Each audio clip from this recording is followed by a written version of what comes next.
주행 중인 버스나 택시 기사의 폭행은 승객의 안전과 직결되는 만큼 근본적인 대책이 필요한데요. 앞서 본 김예은 기자의 리포트 내용, 이한나 변호사와 함께 자세한 이야기 나눠보겠습니다.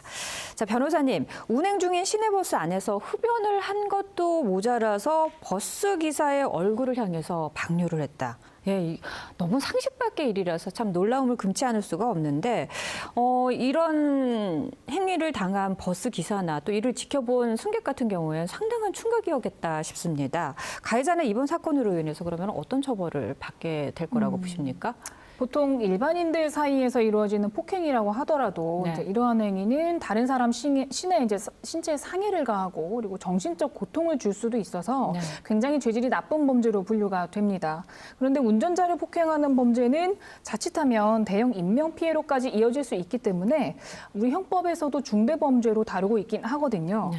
그래서 특정 범죄 가중 처벌 등에 관한 법률이라는 이제 특가법이라고 제가 말씀드릴게요. 네. 이 법률에서는 운전 중인 자동차의 운전자를 폭행한 경우 5년 이하의 징역 또는 2천만 원 이하의 벌금에 처하도록 정하고 있고요. 네. 만약 이 경우에 이제 사람이 상해를 입게 되면 네. 그때는 벌금형이 없이 네. 3년 이상의 유기징역에 처하도록 정하고 있고요. 네. 그리고 만약에 사망에 이른 경우가 된다고 했을 때는 5년 이상의 징역, 최대 무기징역의 형까지 선고될 수 있도록 정하고 있습니다. 네. 이 사건 같은 경우에도 제가 봤을 땐 이미 승객들을 태우고 버스가 운행 중이었던 상황으로 보이고요. 말씀드린 대로 이 특가법에 의해서 최소 5년 이하의 징역 그리고 2천만 원 이하의 벌금형에 처해지지 않을까 예상해 봅니다. 네.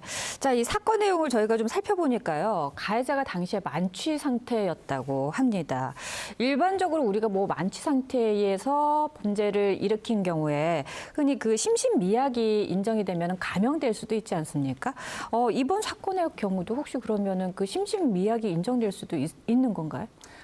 말씀하신 대로 이제 우리 형법에서는 네. 심신장애로 인해서 사물을 변별할 능력이나 네. 의사결정을 할 만한 능력이 미약하다고 판단이 되면 이때 형을 감경할 수 있다고 해서 심신미약 상태를 이제 감경 요소로 두고 있습니다. 네. 그래서 이 양형 기준에서도 형을 정할 때에 심신미약을 감경 요소로 규정하고 있기는 한데요.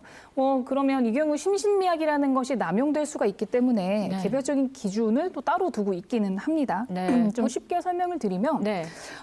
범행을 할 예정인데 고의로 술을 마셨다. 네.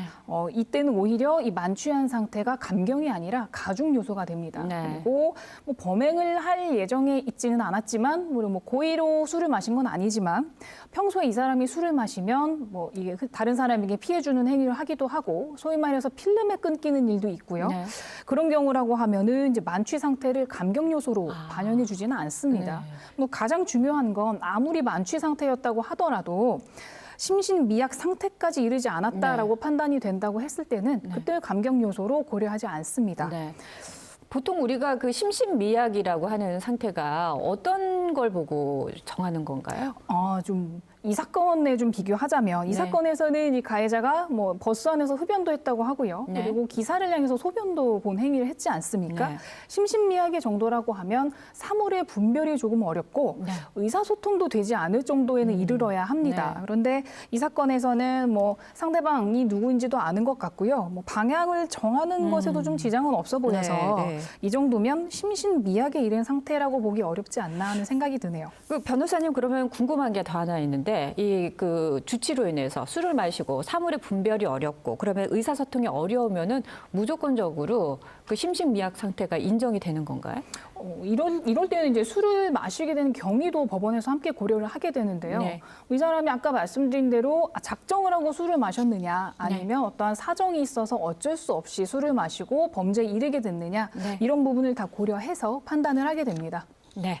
자, 잊을만 하면 이렇게 버스나 택시, 이 운수 종사자들을 폭행하는 사건이 터지고 있습니다. 저희가 자료를 좀 조사를 해봤더니 2018년부터 2022년까지 운행 중인 기사를 폭행해서 경찰에 접수된 신고 건수가 무려 16,530여 건에 이른다고 합니다. 그러니까 한 1년에 230여 건 이상 이 신고가 됐는데 사실 이게 신고가 되지 않은 것까지 포함하면 더 많을 수도 있다라고 예상이 되는데 왜 이런 문제들이 근절되지 않고 계속해서 발생하는 걸까요? 우선은 이번 사건도 그렇지만 네. 이 운전자를 폭행하는 사건에 있어서 가해자들 상당수는 술을 많이 마신 주취자들입니다. 네. 그리고 이 자동차 운전하는 그 상황의 특성 문제도 있는데요. 네. 운전에 집중하다 보니 좀 운전하는 사람은 행위에 좀 제약을 받게 됩니다. 그렇죠. 반면에 뭐 가해자들은 뭐 말을 하거나 어떤 이런 협박, 이런 네. 폭행을 하는 행위에 있어서 굉장히 자유롭단 말이죠. 네. 그러니까 이 점을 이용해서 운전자를 협박하고 폭행한다고 그렇게 생각이 되고요. 네.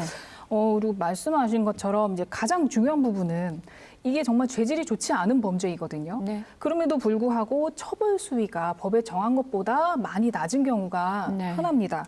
뭐 운전자를 폭행한 이제 가해자한테 아까 말씀드린 대로 특별히 특가법을 두고 형을 가중시키게끔 하고 있긴 하지만요.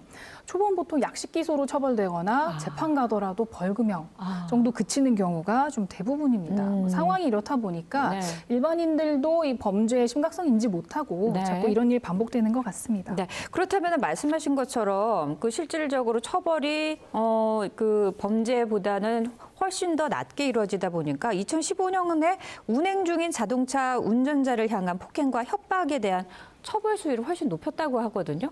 어떤 내용으로 얼마나 많이 처벌 수위가 높아졌습니까? 이 법률이 사실 개정된 지 한 10년 정도 이제 되어 가는데요. 아직도 운전자를 폭행하면 이제 가중처벌받는다는 사실을 잘 모르는 분들도 많습니다. 일반적인 형법상 폭행이나 상해보다 훨씬 무거운 처벌을 받게 되고요. 그래서 제가 사건을 좀 찾아봤는데 얼마 전에 우리 지역에서도 이제 자신을 태우고 고속도로를 달리는 택시 안에서 기사를 폭행한 대학 교수에 대해서 징역 10개월, 집행유예 2년, 상대적으로 무거운 편이거든요. 그렇죠. 이런 이런 형을 선고한 사실이 있고요. 다른 지역 사례에서는 이제 광주광역시에서 버스 기사를 폭행하고 달아난 가해자에게 1년 6개월 실형을 선고하면서 그 자리에서 법정 구속을 한 사례도 있었습니다. 네. 그래서 이처럼 이제 처벌 수위 점점 높아지는 추세이긴 하고요. 우선 이 운전자를 폭행할 때 폭행 행위만 존재하는 경우는 좀 드물고 모욕적인 언사나 폭언. 업무방해 행위도 네. 동반되거든요. 그러니까 이런 부분까지 고려해서 처벌이 이루어지기 때문에 정말 심각한 범죄라는 점 꼭 기억하셨으면 좋겠습니다. 네. 자, 오늘 말씀은 그러면 여기까지 듣도록 하겠습니다. 고맙습니다.